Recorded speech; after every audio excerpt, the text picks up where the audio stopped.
আব্বা 5 টাকা দাও না আব্বা। কেন 5 টাকা না কি করবি? খৈনি যাবো। বেরে শুয়ারের বাচ্চা, তুই আমার টাকা নিয়ে খৈনি খাবি? খৈনি নাকি আমার বালতে খা। আরে শোন, 5 টাকা নিয়ে যদি খৈনি খাবি এতে তো তোর কি কোনো লাভ হবে?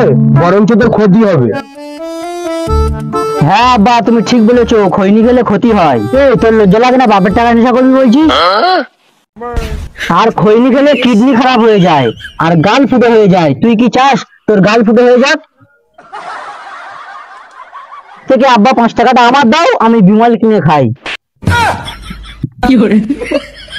রক্তখরের বেটা, ও নাই খৈনি খেলি ওর গাল ফুটো হয়ে যাবে, আর তুই বিমল খেলি তো তোর বান্টুটাই ফুটো হয়ে যাবে। শোন, একবার বান্টু ফুটো হয়ে গেলি না, মোটার সময় বুঝতে পারবি না কোন ফুটো দিয়ে মুখ বের হচ্ছে। আব্বা খৈনি খেলে দিবা রোগ কমায়, তাহলে 5 টাকাটা আমার দাও, আমি খৈনি কিনে খাবো।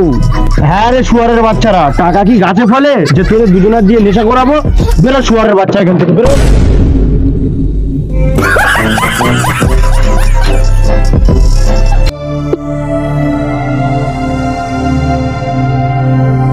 ভাই তোর কাছে 5 টাকা থাকে তো দে না, সকাল থেকে খৈনি খাইনি, খুব নেশা লেগে গেছি। আরে ভেড়া চোদা, আমার কাছে যদি আজকে 5 টাকা থাকতো আমি বাপের কাছে মার খেতাম। 5 টাকা তো দূরের কথা, এখন যদি আমার গার্লফ্রেন্ড ব্রেকআপ করে না, সে বিষ খাওয়ার টাকাটা বন্ধু আমার কাছে নেই।